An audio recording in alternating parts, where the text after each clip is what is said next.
This confession will reveal a candid account of real-life events experienced by the narrator. It tells a story of infidelity woven from forbidden desires and unexpected turns of fate. Outwardly, she was an ordinary woman leading a measured life, yet beneath the facade of well-being, a storm of passions brewed. One day, a spark of attraction ignited in her heart for the gardener who worked at their home, that muscular, tanned man with the captivating smile. It all began several months prior with his arrival in the garden.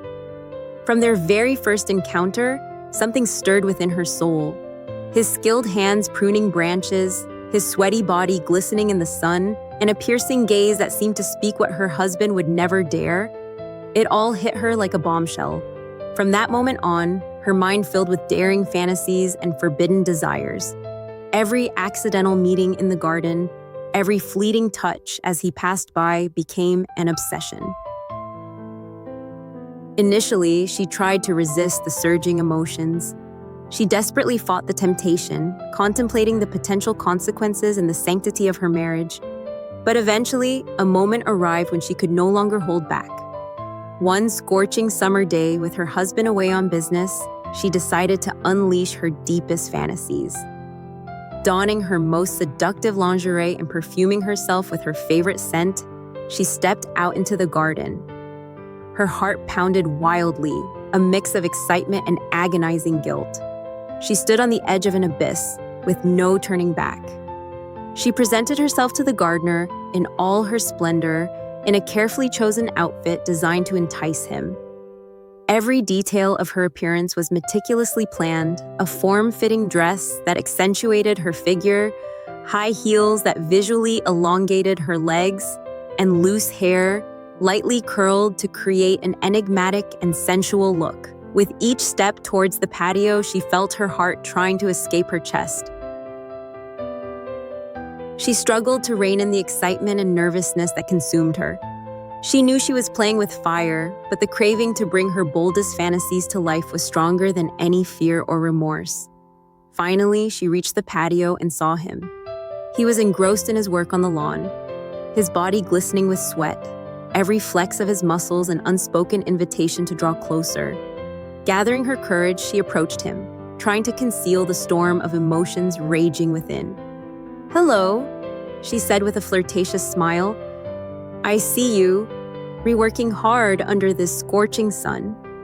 The gardener stopped, surprised, and looked at her. Their eyes met, and she noticed in his gaze, "Yes, the garden requires constant care," he replied in a low, velvety voice. She moved closer, letting the scent of her perfume envelop him. She watched as his gaze lingered on her décolletage, and his breathing quickened. "Perhaps you need some help?" she asked, lowering her voice, creating an intimate atmosphere between them. The gardener hesitated for a moment, then nodded in agreement. She felt a surge of satisfaction, knowing she had piqued his interest. They began working in the garden together, but instead of focusing on the plants, a palpable tension hung in the air. With every movement, their hands accidentally brushed. Their bodies drew dangerously close. Words were unnecessary, their gazes and gestures spoke volumes. Time seemed to stand still, and then they pulled away from each other, breathless and exhausted. They knew they had committed a sin, betraying her husband, but in that moment they felt alive, as if they had discovered a previously unknown part of themselves. Thus, in this potent mix of ecstasy and fear, they found themselves prisoners of their feelings. They knew they should end this dangerous game, but their passion felt too strong to stop, despite all reason. From that day forward, secret meetings in the garden became an integral part of their lives.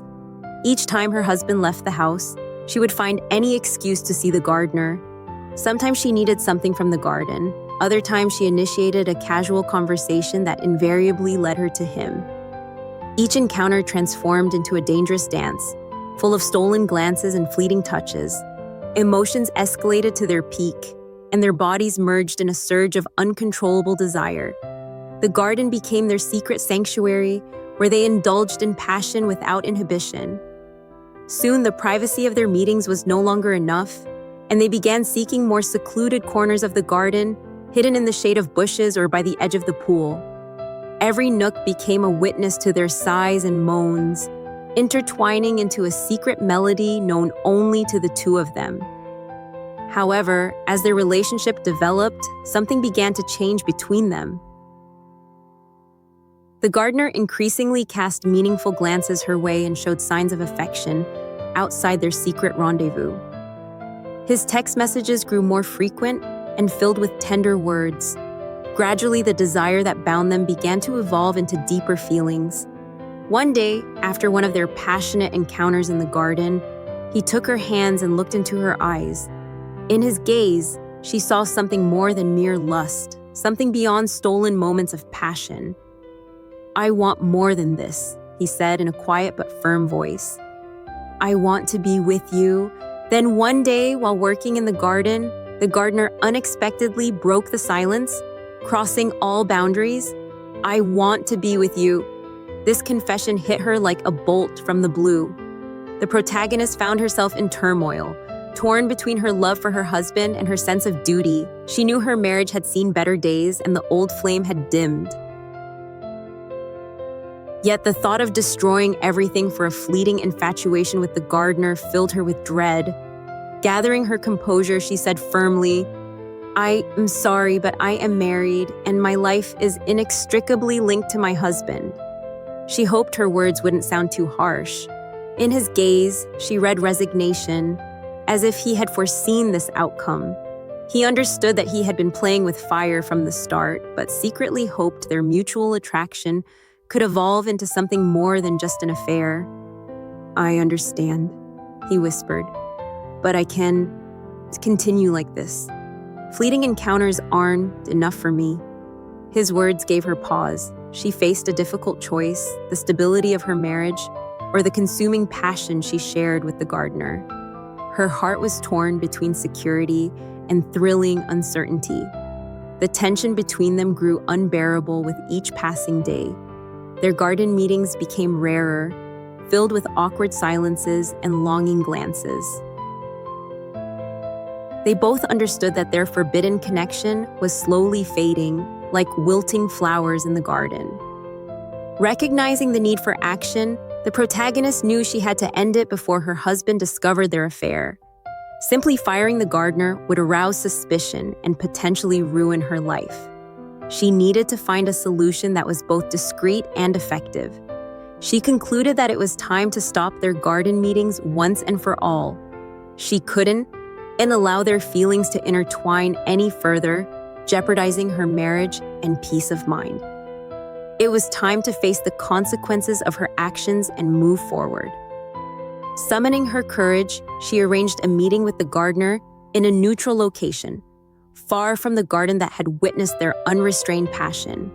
She explained that their relationship had to end, that it couldn't continue as it was. She tried to convey the reasons for her decision, appealing to a sense of responsibility and respect for her husband and their marital commitments. The gardener listened intently, a mix of sadness and understanding in his eyes. As she spoke, she saw him accept her decision and recognize the consequences that could arise if they continued. "I understand your position," he finally said in a calm voice. "And while it hurts, I realize you must prioritize your marriage and commitments. I don't want to jeopardize what you've built with your husband." His words somewhat reassured her. She had feared a negative reaction from the gardener, that he wouldn't want to end their secret rendezvous. However, his understanding and acceptance made her feel that they were handling the situation maturely and responsibly. "I promise I won't say a word," he continued. "I will keep our secret. I understand this is the right thing to do, even if it hurts. I will remember what we shared, but I will no longer interfere in your life or your marriage." His words hung in the air, and they both fell silent for a moment, letting the reality of the situation sink in. Although it was over, and they both knew it was the right decision, they said goodbye with a sweet yet passionate embrace. There were no tears or recriminations, just a silent farewell that symbolized the end of one chapter in their lives. Each went their separate way, leaving secrets and forbidden desires behind. From that moment on, they both focused on continuing with their lives. The gardener continued to work in the garden, but their interactions became strictly professional. They occasionally crossed paths, but avoided any personal conversations that might rekindle past feelings. Days passed, and the distance between the gardener and the protagonist became evident in the garden. Their interactions were limited solely to functional tasks. She avoided prolonged contact, focusing on supervising the work and restricting conversations to professional matters. The gardener also understood the importance of maintaining distance and respect. Although she sometimes noticed his gaze drifting towards her, he made an effort to remain professional and avoid any hints or gestures that might cause issues. They both agreed to uphold an invisible but necessary barrier. Gradually, the intensity of their secret meetings faded into oblivion. Gazes full of desire became blurred memories, replaced by a working relationship that grew distant but polite. As months passed, the passion she once felt for the gardener completely disappeared. She realized it had been merely a fleeting and forbidden attraction, born from dissatisfaction in her marriage. Though temptation occasionally resurfaced, she remained firm in her decision to continue and strengthen her relationship with her husband. In time, a point came when even quick glances and accidental encounters in the garden became rare. Their lives had diverged, and while they shared a secret, that was all that connected them. The story of their forbidden romance remained in the past. The chapter of their forbidden love story was long behind her. With time, she fully realized that her relationship with the gardener had definitively ended. The fervent feelings and temptations that once stirred her soul gradually faded, giving way to inner peace and a renewed commitment to her marital duties. She decided to strengthen her bond with her husband, and their relationship gained new depth and resilience. Her husband, unaware of her past encounters with the gardener, noticed positive changes in their relationship. They began spending more time together, sharing common interests, and rekindling the spark that had seemed to die out. This emotional reconnection fortified their bond, making it stronger than ever before. As for the gardener, he continued to work in the garden, but their communication was reduced to a minimum, demonstrating a mutual desire to turn the page and leave that episode in the past. Their paths diverged, and although the secret remained undisclosed, the forbidden line was never crossed again. Time moved relentlessly forward, and her husband never suspected the past affair. The secret remained undisclosed thanks to her ability to keep it, and the gardener's mutual commitment to forget the story. There were no signs of infidelity in her behavior, no signals that could have aroused her husband as suspicions.